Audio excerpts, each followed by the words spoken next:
Hello everyone, welcome to the channel take easy pharmacy. तो आज के लेक्चर में हम पढ़ने जा रहे हैं important MCQ of human anatomy and physiology. तो शुरू करते हैं आज का लेक्चर। तो फर्स्ट एमसीक्यू क्या है हमारा, what is the largest organ in the human body. मतलब ह्यूमन बॉडी में सबसे बड़ा ऑर्गन कौन सा है। सबसे पहला है हार्ट, फिर है ब्रेन, फिर है स्किन, देन इसके बाद में लीवर। तो कौन सा है? So answer is option number C. क्या है? स्किन। तो स्किन क्या है, हमारी बॉडी में सबसे लार्जेस्ट ऑर्गन है। ठीक है, नेक्स्ट एमसीक्यू पे चलते हैं। The primary function of red blood cell is to. जो हमारी रेड ब्लड सेल का प्राइमरी फंक्शन क्या है? तो क्या है? Fight infection. क्या वो इन्फेक्शन को फाइट करता है? Carry oxygen. क्या वो ऑक्सीजन को कैरी करता है? Produce hormone. क्या वो हार्मोन को प्रोड्यूस करता है या फिर वो डाइजेशन में हेल्प करता है? तो ऑप्शन कौन सा करेक्ट है? ऑप्शन नंबर बी क्या करता है? ऑक्सीजन को कैरी करता है। तो एक ऑक्सीजन मॉलिक्यूल कितने एक ब्लड सेल कितने ऑक्सीजन मॉलिक्यूल को कैरी करता है? 4। कितने? 4 ऑक्सीजन मॉलिक्यूल्स को कैरी करता है। अगर हमारे क्या हो जाए, हीमोग्लोबिन की अगर हमारी बॉडी में डिफिशियंसी हो जाती है तो हमारा ऑक्सीजन लेवल भी क्या होता है? कम हो जाता है। तो हमें क्या होती है? सांस लेने में दिक्कत होती है। ओके, नेक्स्ट हमारा एमसीक्यू क्या है? Which of the following is responsible for the production of insulin. मतलब इंसुलिन की प्रोडक्शन के लिए कौन सी चीज़ यहाँ पे रिस्पॉन्सिबल है? ठीक है, सबसे पहले थायराइड, फिर है पेनक्रियास, फिर है लीवर, फिर है स्टमक। तो कौन सा है हमारे ऑप्शन कौन सा है? पेनक्रियास। पेनक्रियास के अंदर क्या होता है? अल्फा और बीटा सेल्स जो कि रिस्पॉन्सिबल होते हैं इंसुलिन के सिक्रीशन के लिए। ठीक है, अल्फा सेल और बीटा सेल्स। अल्फा क्या सिक्रीट करता है? इंसुलिन, और बीटा हमारा ग्लूकागन। ठीक है, फिर उसके बाद में है नेक्स्ट क्या है हमारा? The heart is located in the. Heart हमारा कहाँ लोकेटेड है?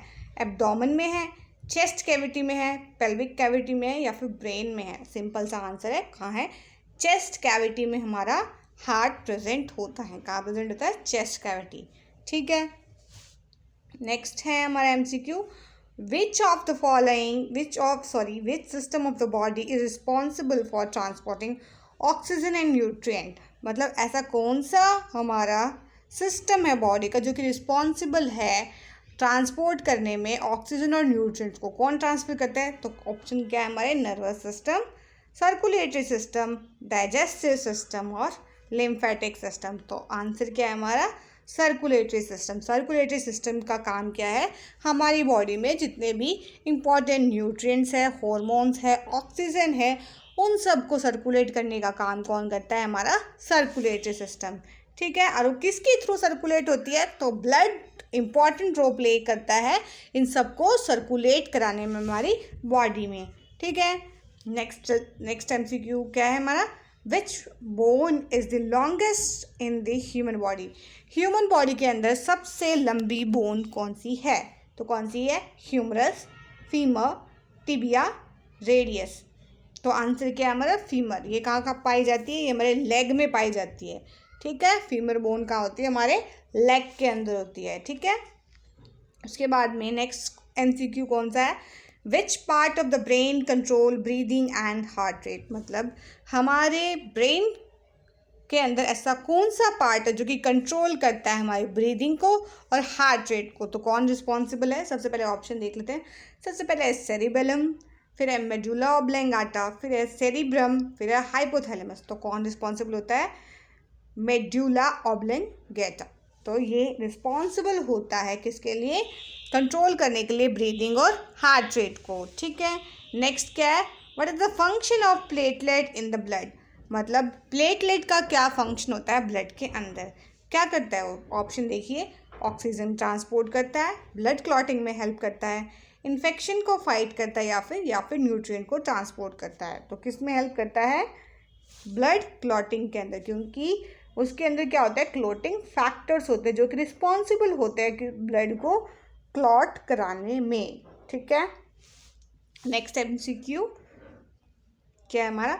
Which muscle is responsible for pumping blood in the heart, मतलब कौन सी मसल रिस्पॉन्सिबल है जो कि हेल्प करती है हमारे हार्ट को ब्लड पंप करवाने में। तो कौन सी मसल है? Skeletal muscle, cardiac muscle, smooth muscle और नन ऑफ द अबव। तो आंसर क्या है? Cardiac muscles. तो हार्ट से ही हमें पता लग जाना चाहिए, तो कार्डियक आएगा। जितनी भी हार्ट से रिलेटेड चीज़ें होती है उसमें क्या आता है? Word cardiac.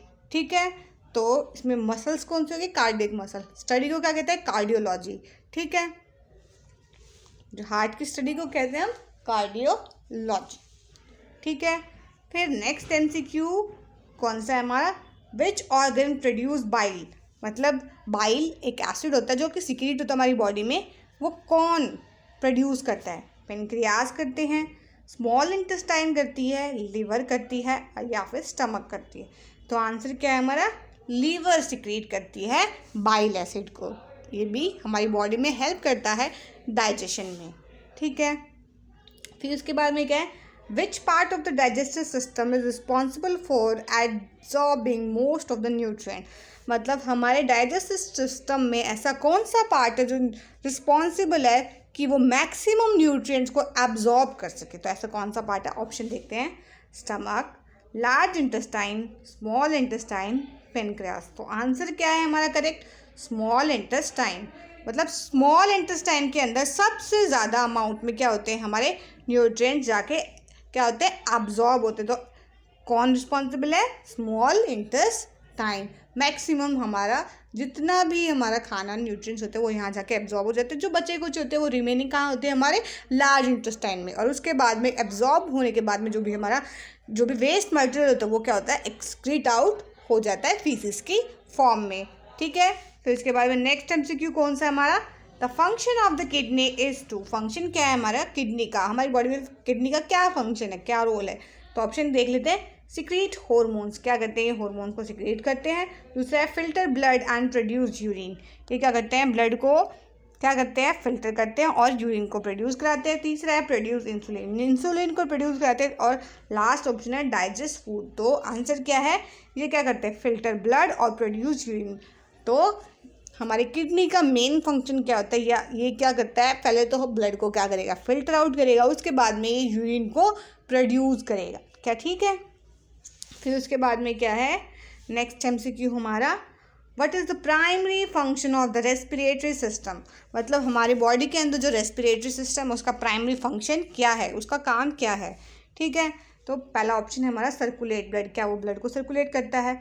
Digest food, digestion, food के डाइजेशन में हेल्प करता है। या फिर एक्सचेंज गैसेज, ऑक्सीजन और कार्बन डाइऑक्साइड, गैसेज को एक्सचेंज करने में हेल्प करता है। कौन कौन सी गैसेज? कार्बन डाइऑक्साइड और ऑक्सीजन को। फिर लास्ट है प्रोड्यूस हार्मोन, या फिर हार्मोन को प्रोडक्शन में हेल्प करता है। तो क्या काम करता है हमारा respiratory system? Exchange gases, gases के एक्सचेंज में हेल्प करता है। कौन कौन सी? ऑक्सीजन और कार्बन डाइऑक्साइड। ठीक है, नेक्स्ट हमारा एमसीक्यू क्या है? Which of the following is the smallest unit of nervous system, nervous system की स्मॉलेस्ट यूनिट क्या है? ऑप्शन क्या है? Neuron, axon, dendrite and nucleus. Answer is neuron. Option number A, neuron is the correct answer. तो हमारी body के सबसे smallest unit क्या है? सेल। फिर सेल के बाद में सेल से मिलकर क्या बनते हैं? टिश्यू। तो ऐसे ही जो हमारा नर्वस सिस्टम है उसकी स्मॉलेस्ट यूनिट क्या है? न्यूरॉन। ऐसे ही और भी हमारी बॉडी पार्ट उनकी भी स्मॉलेस्ट यूनिट होती है, जैसे किडनी में नेफ्रॉन। तो ऐसे ऐसे सबकी है। ठीक है, नेक्स्ट एमसीक्यू पे चलते हैं। Which is the function of the lymphatic system, lymphatic system का कौन सा फंक्शन है इसमें से?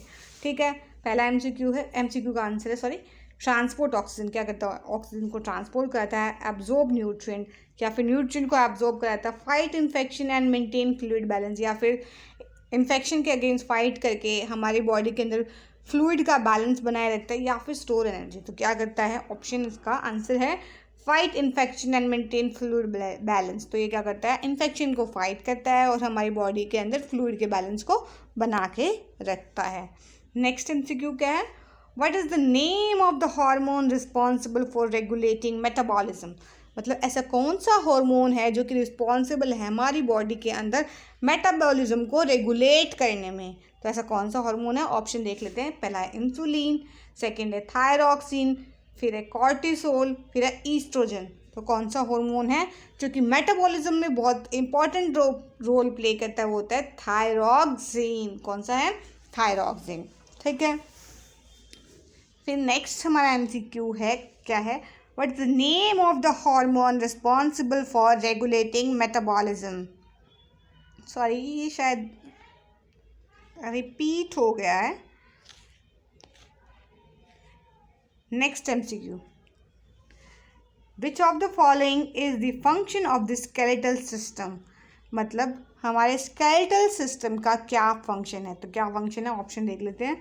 ब्लड सर्कुलेशन में, movement and protection of organ में, डाइजेशन में, या फिर हार्मोन प्रोडक्शन में। मतलब हमारे स्केलेटल सिस्टम का कौन सा फंक्शन है, क्या वो ब्लड सर्कुलेशन में हेल्प करता है, या फिर मूवमेंट में, मूवमेंट के साथ साथ वो क्या करता है, हमारे ऑर्गन्स को क्या करता है, प्रोटेक्ट कराता है, या फिर डाइजेशन में हेल्प करता है, या फिर हार्मोन के प्रोडक्शन में हेल्प करता है। तो स्केलेटल सिस्टम का मेन फंक्शन क्या होता है, एक तो वो क्या करेगा, मूवमेंट कराएगा हमारी बॉडी के अंदर, और हमारे ऑर्गन को डैमेज होने से, ठीक है, प्रोटेक्शन प्रोवाइड कराएगा। ठीक है, तो ये काम होता है हमारे स्केलेटल सिस्टम का। फिर नेक्स्ट MCQ है, which type of joint is found in the elbow.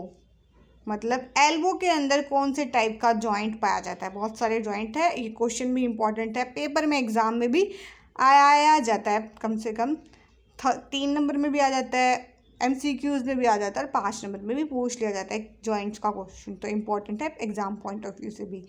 तो अब MCQ में क्या है, ball and socket joint, hinge joint, pivot joint और सैडल जॉइंट। तो आंसर क्या है, हिंज जॉइंट।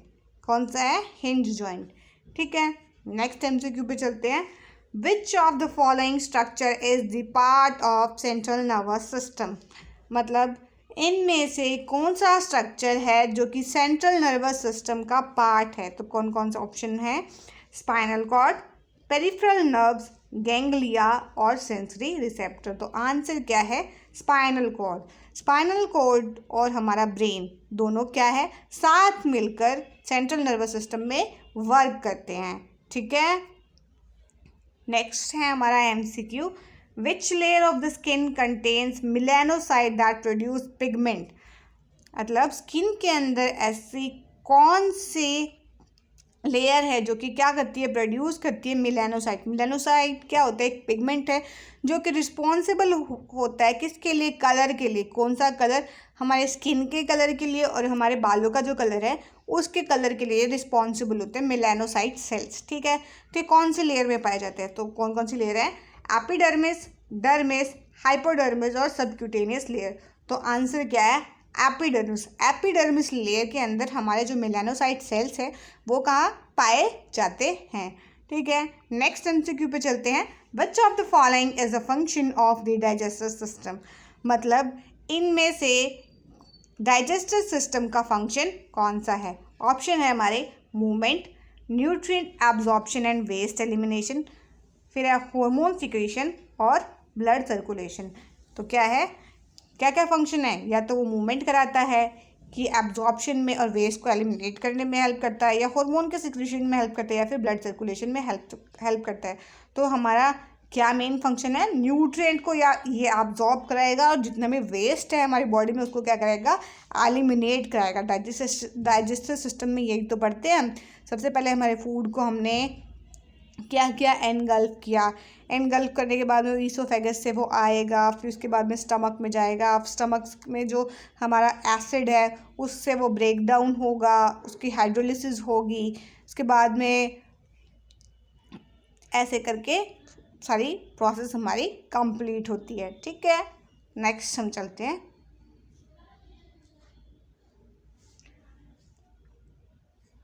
नेक्स्ट MCQ क्या है, the pH of stomach acid is. तो स्टमक एसिड के अंदर जो pH क्या होती है, पहले तो एसिड कौन सा प्रेजेंट होता है, ये भी क्वेश्चन बन सकता है कि स्टमक के अंदर एसिड कौन सा प्रेजेंट होता है। कौन सा होता है, हाइड्रोक्लोरिक एसिड प्रेजेंट होता है हमारे स्टमक के अंदर। क्या होता है, HCl। ठीक है, इसकी pH कितनी होती है, 0 से 2, 3 to 5, 6 to 7 और 7 to 8। तो आंसर क्या है? 0 to 2।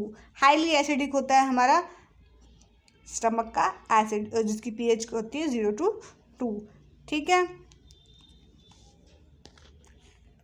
नेक्स्ट क्वेश्चन क्या है? Which of the following is not function of hypothalamus? इसमें से हाइपोथैलेमस का फंक्शन कौन सा नहीं है? क्वेश्चन में हमेशा ये ज़रूर देखना चाहिए जहाँ पे लिखा हो नॉट, ठीक है, उसको हमें अलग से हाईलाइट करना चाहिए ताकि जब हम आंसर टिक करें तो हम गलत ना टिक कर दे।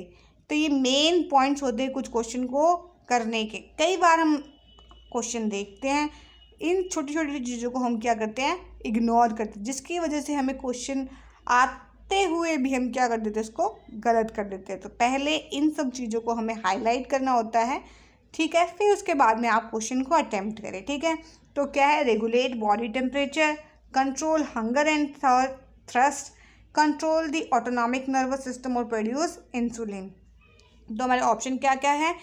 क्या वो बॉडी टेम्परेचर को रेगुलेट करता है, भूख को और प्यास को कंट्रोल करता है, क्या वो ऑटोनॉमिक नर्वस सिस्टम को कंट्रोल करता है, या फिर वो इंसुलिन के प्रोडक्शन में हेल्प करता है? तो क्या फंक्शन नहीं है इसमें से हाइपोथैलेमस का? तो क्या है? इंसुलिन के प्रोडक्शन को, ये काम हाइपोथैलेमस का नहीं है, बाकी सारे काम हाइपोथैलेमस करता है। ठीक है, आज का लास्ट हम MCQ पढ़ लेते हैं, इसके बाद हम एक पार्ट और है MCQs का जिसमें हम और इम्पॉर्टेंट MCQs को कवर कर लेंगे। ये इतने MCQs exam point of view से आपके लिए इनफ है, तो आप प्लीज़ एग्ज़ाम में इनको ज़रूर कवर करें। ठीक है, तो MCQ, आज का MCQ लास्ट क्या है? Which part of the brain is responsible for balance and coordination? मतलब ब्रेन का कौन सा ऐसा पार्ट है जो कि रिस्पॉन्सिबल होता है बैलेंस के लिए और कोऑर्डिनेशन के लिए? तो कौन सा है? सबसे पहले मेड्यूला, सेरिबलम, पोन्स और सेरिब्रम। तो कौन सा है? सेरिबेलम। तो हमारे ब्रेन का पार्ट जो रिस्पॉन्सिबल है बैलेंस के लिए और कोऑर्डिनेशन के लिए, वो कौन सा है? सेरिबेलम। ठीक है, ब्रेन भी एक इम्पॉर्टेंट क्वेश्चन है जो कि एग्ज़ाम में 5 मार्क्स के क्वेश्चन में पूछ लिया जाता है, तो आपको ये भी अच्छे से पढ़ना है। ब्रेन, आई, बहुत सारे टॉपिक्स हैं जो एग्ज़ाम पॉइंट ऑफ व्यू से इम्पॉर्टेंट है। तो मैं आने वाले लेक्चर में उन सबको कवर करूँगी, मॉडल पेपर भी कवर करूँगी। तो आप प्लीज़ चैनल के साथ जुड़े रहे आगे फर्दर अपडेट के लिए। अगर वीडियो अच्छी लगी तो please like, share and subscribe ज़रूर करें। And thanks for watching.